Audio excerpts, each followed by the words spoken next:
Josh, thank you so much for coming on the Easy Prey podcast today. Thank you for having me. Appreciate it, So Chris.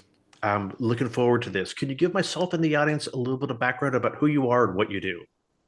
Sure. My name is Josh Summers. Like you said, I am the host of the All Things Secure YouTube channel. We've also got the website, allthingssecure.com. At its core, I essentially want to help people become a hacker's worst nightmare. And essentially, that's just being aware of the various privacy practices and thoughts that can, and practice and methods that you can use to ensure better privacy for yourself. And that's just something that I've become more aware of living internationally because I've lived overseas with my wife and my two kids for, gosh, I think we're closing in on 2 decades now. It's been Wow. quite a while. So what got you interested in this space? Well, for me, it kind of started while we were living in China. So my wife and I were out there initially just teaching English and eventually doing business. And the thing about living in China that you learn pretty quickly, we were there in 2008 and 2009 when all of the censorship started happening, right? So Facebook got Yeah. blocked, Gmail eventually got blocked. You can't check you can't you watch YouTube, you can't do all of these things. And so naturally, as foreigners and even Chinese citizens just began using VPNs. Like Yeah. that's when VPNs really started blowing up, is when censorship became a big deal. So I used VPNs a lot, and that was kind of my introduction into this world of tracking and what is an IP address. Yeah. I'm sure you know a little bit about that. Just a Uh, little. yeah, why would I want to change that? Why would I want to hide that? Like all of these little things, and it really for me came to a head at the end of our time in China. We had been there for about 10 years. And to give you a little bit of context, we were in a pretty sensitive, so you may have heard of Tibet Mhm. and, a lot of the stuff that happened. But we were actually in a region north of that at least over the past decade and a half has been more sensitive than Tibet. And there was probably what I would say most of the new surveillance technology that is becoming commonplace around the world right now. It started and was tested in this part of Okay. the world. Every type of surveillance that was happening there. And we were aware of it, but, it just kind of intensified, very slowly over about a decade's time, thanks to just some unrest and political reasons.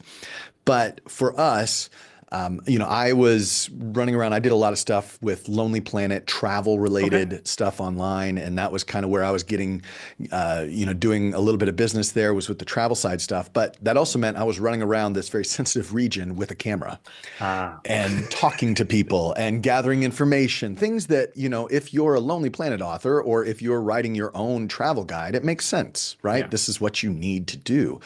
But for a government watching from the outside, I was just like, I can see it now, in hindsight. It looked too suspect. And so eventually, this was in 2018, they pulled me in, and I received the full treatment. It was like it was scary. It was definitely scary for me at the time. It's never fun to be detained and interrogated by a foreign government. It's very um, you don't realize when you're traveling abroad that you're giving up a lot of rights, Yeah. right? You're not in your home country where you have certain rights that you can hold on to and trust. And when you travel abroad, you give up those rights, and especially when you're in a country like China or others that maybe don't have the same human rights standard that we do in other parts of the world. So they took me in, and that was when the mass surveillance that my wife and I had been living under for a decade really started to crystallize in terms of, wow, I didn't realize how much they were watching me. Like, Mm. what were these cameras capable of? I didn't realize, when they had these stands, we would go through and they would actually plug something into our computers. You get off the bus and there would just be a stand there, and everybody had to plug. And they said they were just scanning for malicious content. They were Yeah. scanning for things that were anti-government. What they were able to gather from doing that, like all of these things that I knew probably were not right, or not necessarily not right. I mean, they legally had the right to Yeah. do it, but just they didn't feel right to me. And then during this interrogation time, just bringing up, why were you in Hong Kong at this time? Why did you talk to this person? Why did you have this on your phone? Things that really kind of jarred me. And it was coming out of that experience. They eventually, thankfully, decided that I wasn't enough of a threat, Yeah. because I wasn't a threat. But they kicked me out, told me I wasn't allowed in China anymore. And that is what really began my journey of, okay, I'm a little more conscious now of what this mass surveillance is.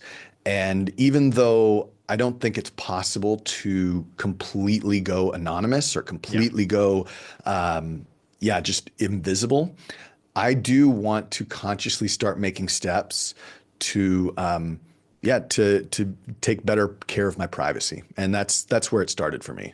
Interesting journey. Well, can I ask a few kind of follow-up questions about that, if you don't mind? Please, please. How long were you interrogated for? So my wife and I were interrogated for 17 days. Ooh. So we had our passports taken from us. I was literally taken to an interrogation facility. They had a camera on me at all times. I like to say that, what you think about when you think of like a movie or a TV show where someone's getting interrogated like that, that's what I experienced. And it's fun and games when you're watching it on TV. It is terrifying when you're Yeah. going through it in real life.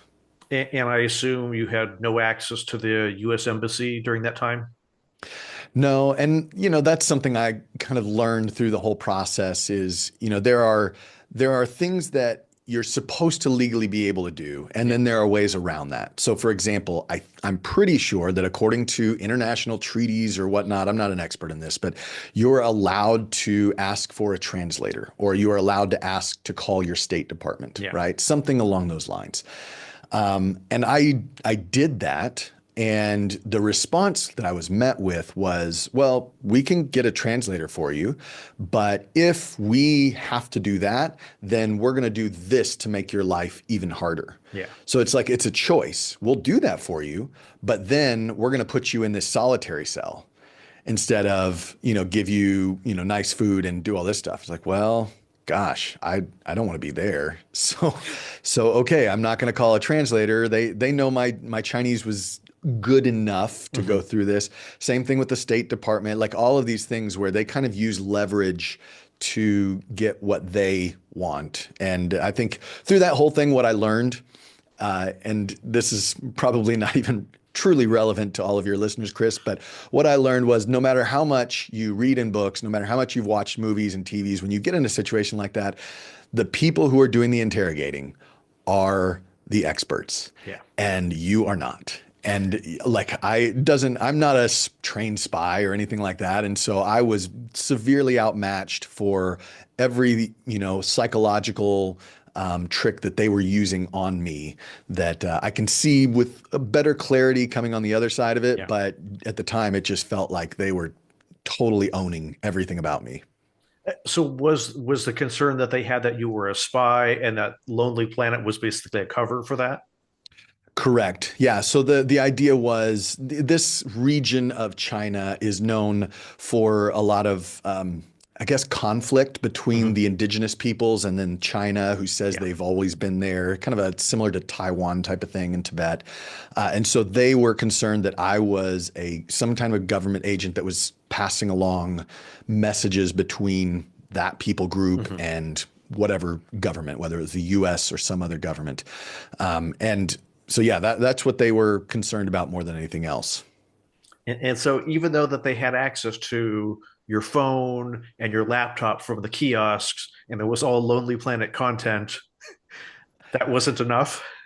Yes and no. It's interesting. Sometimes when you get into security and privacy, you start adopting certain habits or testing different tools Yeah. that in some ways are really good, but in other ways, in a ironic way, tend to make you look more guilty. Right? I wish I had it with me. It was like this USB device that is locked with a keypad, right? Yeah.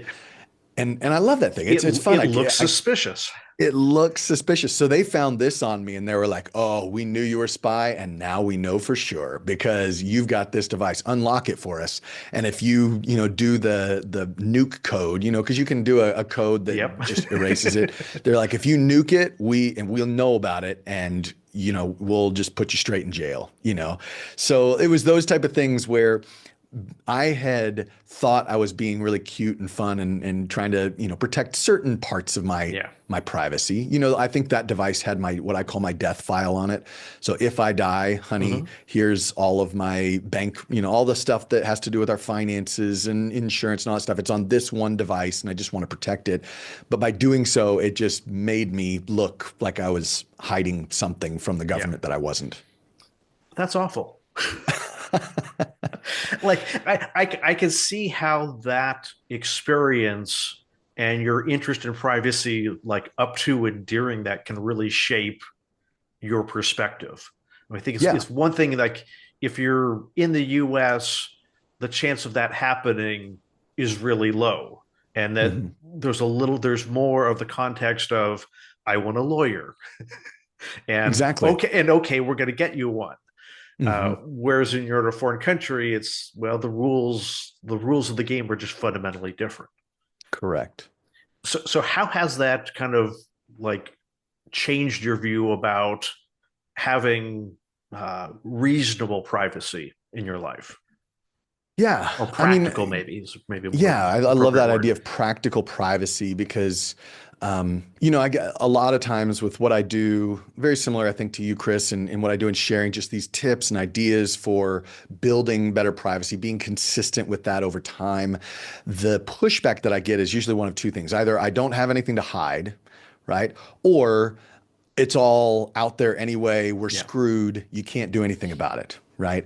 And both of those are understandable, right? I don't want to make fun of anybody who has that kind of thought. As far as the nothing to hide thing goes, I love this quote by Snowden. He says, "Arguing that you don't care about privacy because you have nothing to hide is like saying you don't care about free speech because you have nothing to say." Like, yes, just because you don't have anything to say right now doesn't mean it's not valuable to protect that right. yeah, And just because surveillance is legal in places like China, in places like the US, all over the world, doesn't, and even with big tech, the way that they kind of watch and track a lot of what we do, in my mind, doesn't necessarily make it ethical. And so when I think about privacy, a lot of what I'm thinking about is yes, total anonymity is going to be impossible. yeah. We've already lost a lot of that. However, I do believe that small, consistent steps toward privacy are beneficial and helpful to make us less of a target. So you're never going to go through life and find a place where, okay, I'm now free from the threat of a hacker or a threat of phishing or a threat of anything like that. There's always going to be those hackers and those, like the people that are trying to take advantage of us, but becoming not the low-hanging fruit, whatever Yeah. the opposite of the low-hanging fruit is, becoming that is a worthwhile endeavor, and it doesn't take as much effort as it seems. It's not like you've got to throw away your iPhone and you've got to go off grid and not use a SIM card, all these things. It's just what I call small, consistent, practical privacy steps. I like that. So let's talk about kind of like what the surveillance is, whether it's governments or corporations or marketing agencies or just kind of the engine that is the internet. What in Yeah. what ways are we being monitored? And then we'll talk a little about the steps that we could take and kind of some of that is malicious and some of it is it's the system that we live in. Yeah. Yeah, exactly. I agree with you. I think a lot of it is the system that we live in. Where we were at in China, cameras were huge, and I think they're becoming like that all over the world now, where they're tracking. There's facial ID tracking that's happening, and they're basically monitoring exactly where you're going. But Yeah. I mean, it seems like a big deal, but the device you're carrying around in your pocket has been GPS tracking you everywhere you go anyway. So it's not like that's you know massive new thing that's happening here. But the big thing, like in China, where we were at again, like digital currencies, it's actually I haven't been there in a few years now because we were kicked out in 2018. But my understanding is it is almost impossible. It is very difficult now to use cash. Cash, Interesting. there's a lot of places that just they won't accept it because they don't keep the change. It's just so easy and so accepted to use digital currency. Yeah. And I think that's kind of where we're headed even in the Western world as well. Tap to pay, using your phone or your watch or whatever to pay. And these are not bad things. I mean, the thing that I've recognized about security and privacy is there's always a trade-off between that and convenience. Yeah. And you've got to find the balance that's good for you. So if you go all in on security and privacy, it's going to be a very inconvenient life. Yeah. But if you are very concerned about things being easy and convenient for you, you're going to give up a lot of privacy and security.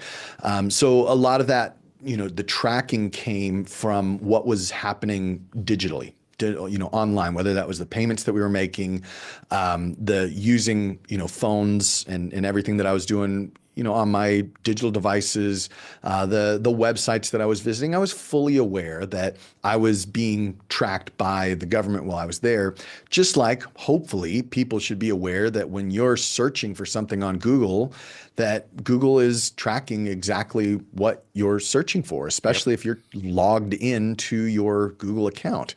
Same with Facebook and the Facebook Pixel. I've run across a lot of people that think just because they don't have a Facebook account or just because they don't log into it on a regular basis that, oh, Facebook can't, they're not tracking me. I actually did this once, Chris. I don't know if you Yeah. saw this video. I downloaded all of the files that Facebook had on me, and I did a mock printing of it, right? Hmm. I didn't actually print it all because it was going to be thousands of pages, but I took out what would have been the thousands of pages and stuck it on my desk and said, this is what Facebook has on me. And I'm not a Facebook power user. I probably post twice a year on my Facebook page. And that is the extent of the data that they have on me.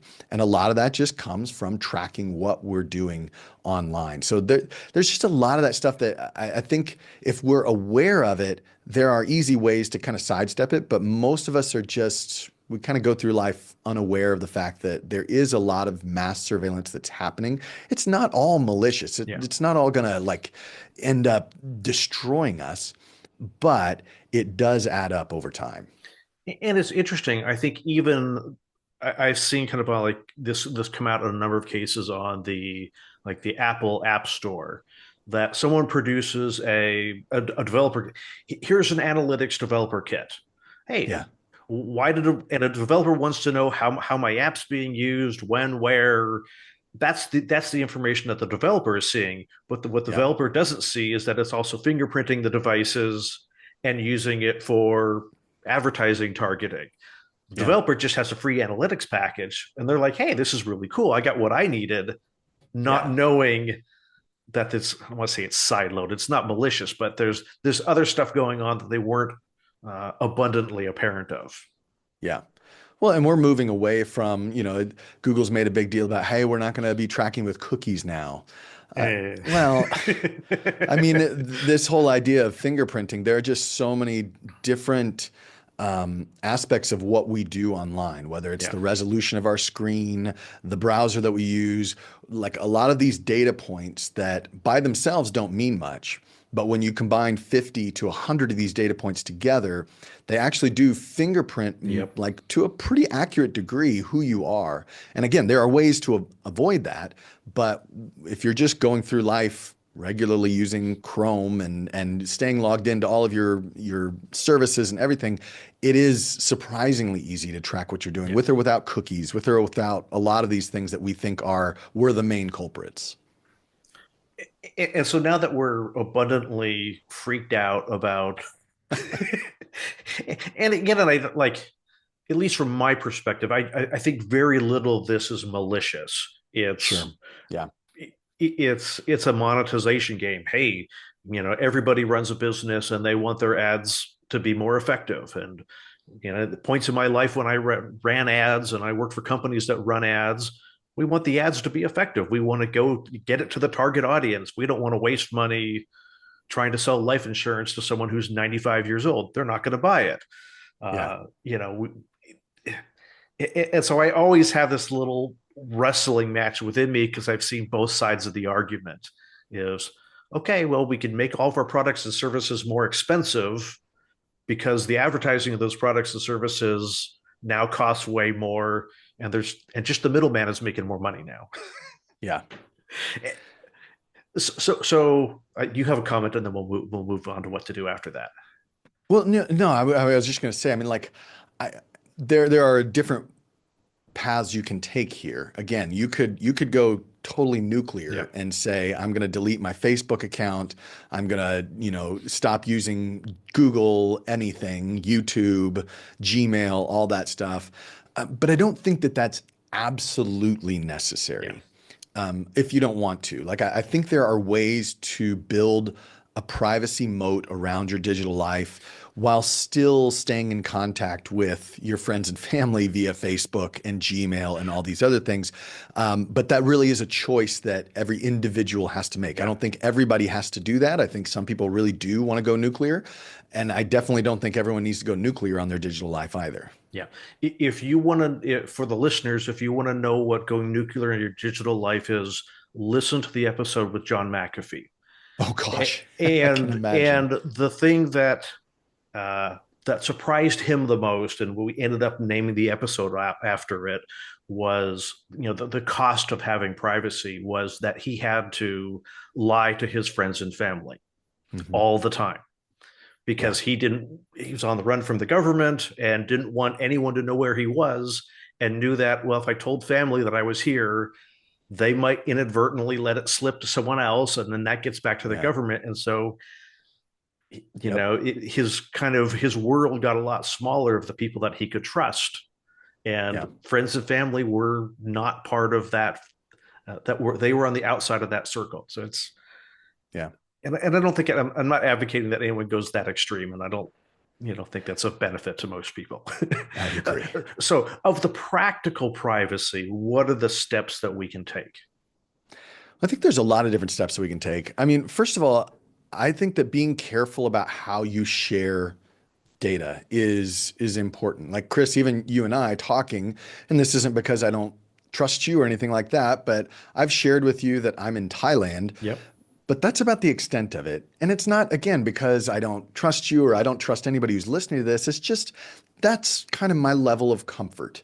I'm not going to, some people know what city, but I'd like to kind of maintain a little bit. Like I don't need to give out that Yep. information. And sometimes we just voluntarily just like vomit out very personal information that doesn't necessarily need to be shared. So that's one thing. I think there's another aspect where there are a lot of options for alternatives for services that we use normally that offer an end-to-end encrypted service that is that alternative. So, Yeah. for example, I have Gmail. I still use it. Everybody that I know that I'm really close with has my Gmail account that I've had since I was, gosh, in high school or whenever that first came out, right? So that's still valuable to me. But I've also opened up an end-to-end encrypted account through, I mean, there's a lot of them. There's Proton, there's StartMail, there's Fastmail. There's a lot of these that offer end-to-end Yeah. encryption. And there Gmail has encryption, but it's not exactly the same. And so using that and making sure that, okay, anything that goes between me and my CPA or me and my lawyer gets done through something that is encrypted. Yeah. Same with a lot of the texting apps that I use, right? I use WhatsApp for some things and iMessage, but Signal is a Hmm. great option if I really want to make sure that everything is encrypted. So making sure that you're trying to at least use encrypted services for those communications that are a little more sensitive. I Yeah. mean, obviously, we're not trying to hide anything illegal here. It's more just this is something that I think is important. The other thing that I do when it comes to reducing my digital footprint is using what I would call masking services.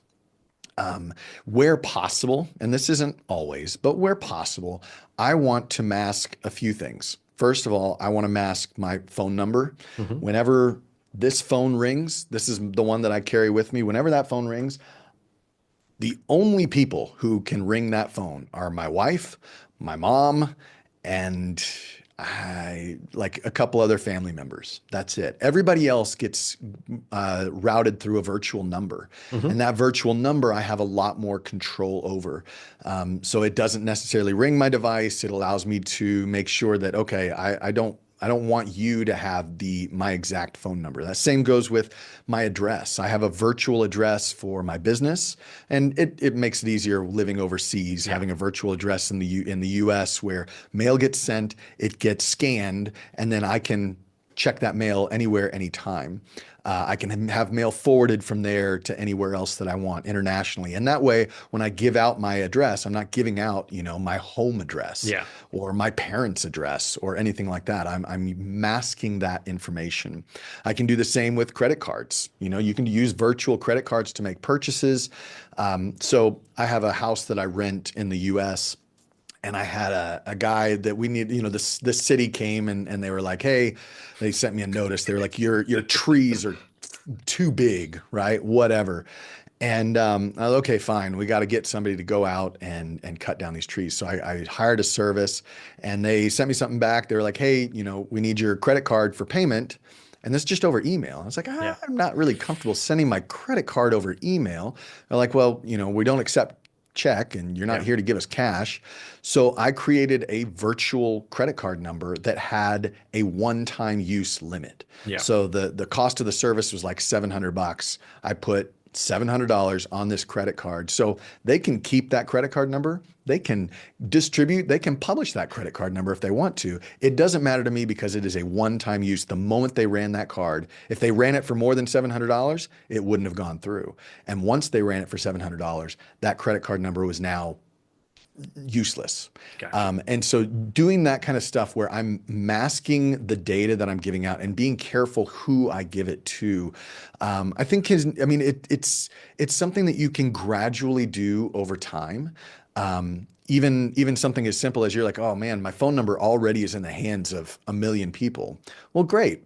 Port your current phone number over to Google Voice or any other, secondary phone number service. There's a bunch of them out there. And then start fresh with a new phone number that now you give this one only to your spouse and close friend and family member, and start working with this secondary phone number and figuring out how you want to receive those text messages and those calls. I think there are those, like I said, those small steps towards privacy that kind of layer over time. It's not something, like I said, like we were talking about a minute ago, Chris, where you have to just go nuclear. There are those steps that you can take that do have an impact. Do you have a particular provider, not necessarily the one that you use, for one-time use or virtual credit cards that you like? Yeah, there are a few of them out there. Privacy.com probably has, like, I think they give you 10 free ones. The thing you have to note for a lot of this stuff, though, is I think privacy.com has a KYC policy. Yeah. Anytime you're dealing with financial services, they have to know their customer. And so it is a little bit concerning when you're like sending over your social security number or something so that they can verify that you're a US citizen Yeah. and all of this type of stuff. But it does allow you, I think, to have 10 free virtual credit cards that you can set up.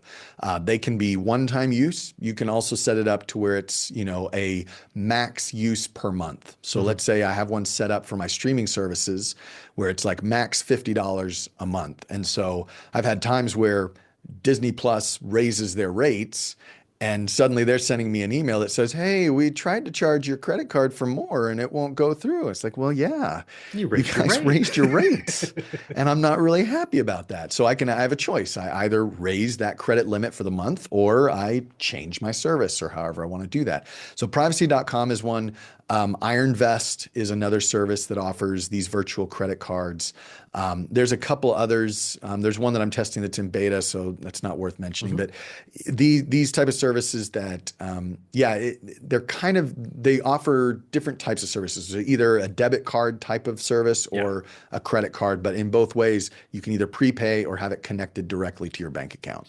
And I know some of them also allow vendor specific charges so that, like, I use Yep. this one for I don't let, let, Netflix. let's call for Netflix, and Yeah. Netflix could charge whatever they want on it. But if someone steals if there's a data breach at Netflix Yeah. and it gets out there, they try to run it, it doesn't work anywhere else. So it doesn't.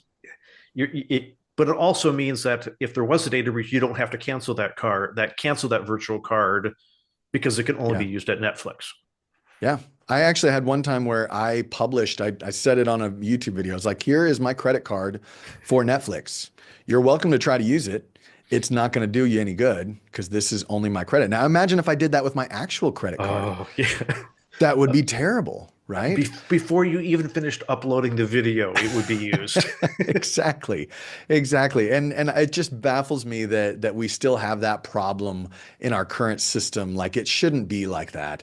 It shouldn't be that this one number gives somebody access to all this uh free financial services that, in your name. So I'm surprised that hasn't changed yet. Hopefully it will soon, but for in the time being, using virtual Yeah. credit cards is great. How about peer-to-peer payment apps? Yeah, I haven't used that nearly as much. I know that there's a lot out there. Are there certain that you use and like? Um, gosh, what is it? So I will generally avoid doing that. I will only use the peer-to-peer payment apps with people that I actually personally know in person. Yeah. And it's, we went out to dinner and we don't want to put six credit cards on the table because the poor Yeah. waitress is going to be like, I hate you all. Or someone doesn't have the cash to throw it in. It's like, yeah, I'll put it on my card. And Yeah. then it's Venmo. Yeah. I think is the one that I've used Cash App, but it's Yeah. only people that I would, as a result of a transaction that I would do in person, Yeah. um, Yeah. and I, I agree with only done at the time that I'm doing it in person. If one of them contacted me and said, "Hey, can you send me this for that?" No, it's no. just not only. It only happens when I'm in person. Yeah. I think that's a great point. And I'd also add to that because I just don't this doesn't compute to me because I have used Venmo in the past and I don't understand why people make their transactions public. I know why. What because just because that is the default so for anyone listening, the default for Venmo is everybody can see not the amount of your transaction, but that you made a transaction and what you said it was for. That's correct. the default setting on the app.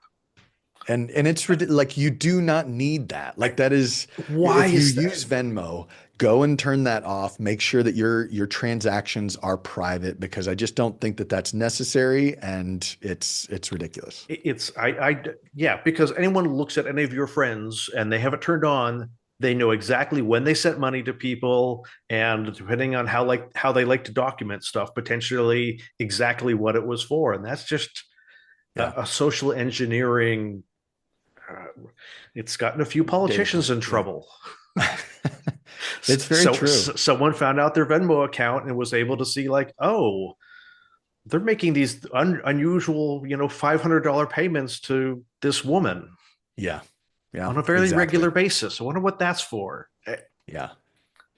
Yeah, and it doesn't even necessarily have to be something you're doing that's wrong. Yeah. Like it's not that we want to hide illegal activity or things that are bad. It makes it's like you were saying that social engineering. It makes it easier to social engineer when your habits and Yeah. your contacts are known and are public, and that just it's too easy to manipulate. I mean, if you were to look at someone's Venmo history and it was always, hey, I'm eating with friends, you're like, okay, this person likes to eat out.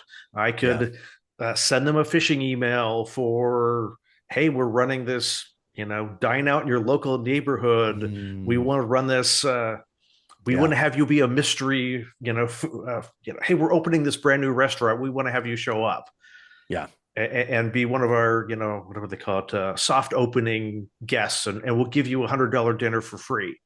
Yeah. If you're a foodie, that might be enough to get you to click on a link, Exactly. Exactly. and then you've been socially engineered. Yep. Uh, It's I know you talked about the uh, alternate physical mailing address. Is there a particular yes. service that you or list of services that you like? or would Yeah, recommend? there are quite a few that are out there. Some that are more expensive than others. The one that I use, there's Post Scan Mail, and there's one called Traveling Mailbox. A lot of these are geared towards people that are like, let's say, RVers Mhm. or people that live overseas, like myself. But I think that they are, like I said, really valuable for those that want privacy. It's harder to use if you're like you don't give Amazon these virtual, Yeah, addresses because that just adds an extra expense. It gets sent to your virtual mail, and then you've got to pay to have it shipped to your actual location. But a lot of times, again, there's different types of these virtual addresses. There are some that outsource to third-party mailing centers, hmm, and that neither of these are bad. It's just different levels of privacy. And I've actually visited one of these, and I don't know if you've been into one of these third-party mailing mm. centers. They're not Fort Knox. They're selling you, greeting cards, and then there's a pile of mail sitting on a table right behind the counter. And I didn't even have to show my ID. I was like, I've got a piece of mail for Josh, and they just went over. Is it Josh Summers? Yeah, that's me. And then they just handed it to me. So there's that kind of privacy. And then for those like the one that I have that's post scan mail, that address, a lot of those addresses are actually owned and operated by the company itself. Yeah, So it's an address that's usually in an office park, the cameras, yeah. locked doors, all that stuff. And again, this is used by companies that want to make sure that they have total privacy for their mail. It's used by people like myself that just want to ensure that nobody else can get access to these pieces of mail. And it makes it a lot easier to access, digitize your physical mail Yeah. because I don't really want to have to go out to my mailbox. I think it just makes sense to have that. So yeah, post scan mail is one that I've used. Traveling mailbox. There's virtual post mail. There's a lot of these. I think Earth Class Mail was actually bought. It was bought by somebody. Who was it?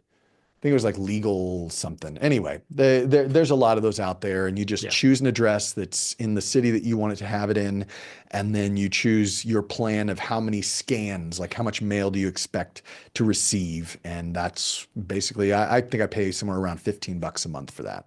And I assume it is probably a certain amount of KYC there, know your customer there as well.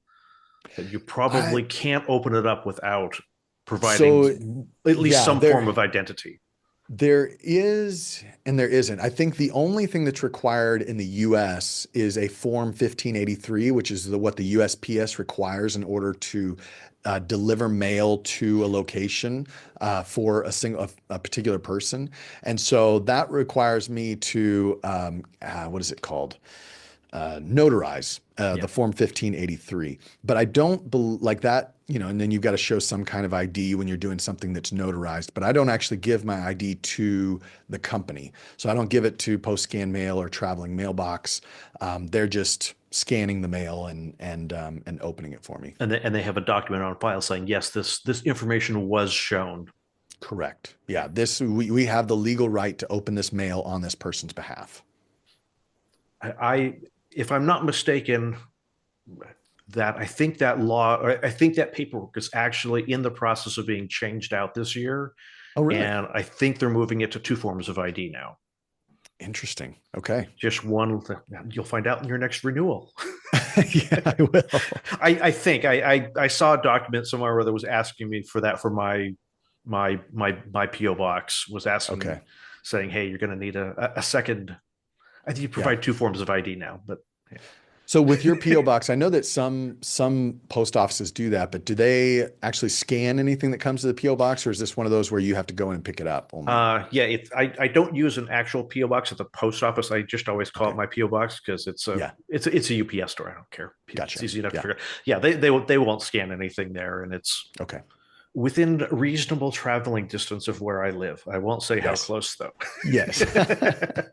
Yep. So I think you have talked about this before. What about IoT devices?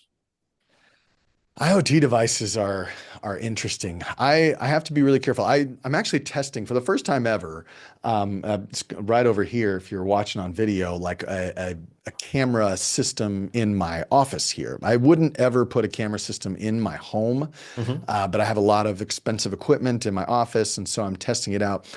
My biggest issue, especially when it comes to any kind of data, is how is it being stored, transmitted, and shared? Yeah. Right? Where is it being stored? Is it being stored on, an AWS server somewhere that I don't know, or in Singapore, or who knows where? How is it being transmitted? Obviously I would hope there's going to be some kind of encryption, but what kind of encryption? And then who has the right to view any of that information? Yeah. So the only reason I have this camera system for me is because and I'm still testing this out, so I'm not going to necessarily give the brand name or anything, but they claim that all of the video footage stays on the hub, which is here in, Hmm. locked away in my office. And so it's not uploaded to their servers. It's not transmitted to the company, like it stays local.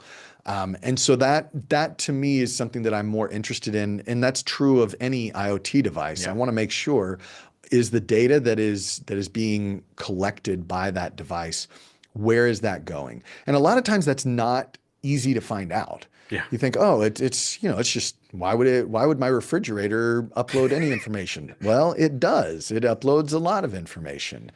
And why is your refrigerator smart to begin with? Is Yeah. always my question. Exactly. Exactly. I mean, back when we were in the US, we were having to replace our garage door opener. Hmm. And, I had they were asking me, okay, well, would you like the Wi-Fi version that, you can open it and close it from anywhere, as long as you've got your device. And again, it goes back to that privacy and security and Yeah. convenience balance. Is it kind of cool to be able to say, oh, wait, did we leave our, garage door open? Let's check on our phone while Yeah. we're at the grocery store. Yeah, maybe that's a little convenient, but I think I would prefer not to have that as an option when it's not necessary. I would rather just double check and make sure that my garage door is Yeah. closed every time I leave. So I think there are added functionality to a lot of these IoT devices that lure us in with this idea of even greater convenience, even Yeah. greater creature comforts. And I would just view that with skepticism and say, is this really going to make my life that much better? And then what are the risks that I'm introducing if somebody were somehow able to get access to the data that this device has, or to the feed of whatever that is, whether it's a Yeah. camera or something else? Yeah, that's awesome. I know we're up against a time deadline here. Josh, where can people find you online? If you just search All Things Secured, we've got the website that has a lot of different tutorials and helpful tips there. And then the YouTube channel. If you just go onto all things or youtube.com/at all things secured, you'll find a lot of our videos there, and hopefully really helpful stuff. Awesome. Josh, thank you so much for coming on the podcast today. Thank you very much, Chris. I appreciate it.